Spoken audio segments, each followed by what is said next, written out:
हे हायड्रोपोनिक्सचा टाइप आहे.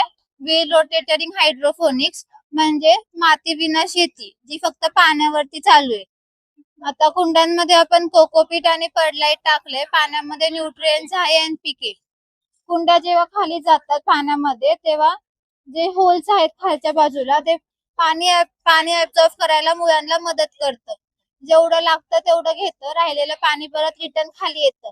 म्हणजेच 80 ते 90% पाणी वाचतं. ही नवीन टेक्नॉलॉजी भारताच्या बाहेर जे काही देश आहेत तिथे वापरली जाते. ही नवीन टेक्नॉलॉजी आपण इथे दाखवलीये कारण आपल्या सिटीत राहणारे जे लोक आहेत त्यांना शेती नाहीये. कमी जागेत ज्यांना शेतीची आवड वगैरे असते ती लोक हे करू शकतात. म्हणजे टेरेस फार्मिंग म्हणा किंवा घरासमोर जर कमी जागा वगैरे असेल तर तुम्ही हे करू शकता. ह्याच्यामध्ये पालेभाज्या, फुलं, वनस्पती करू शकतात. हे 80 ते 90% पाणी वाचवतं.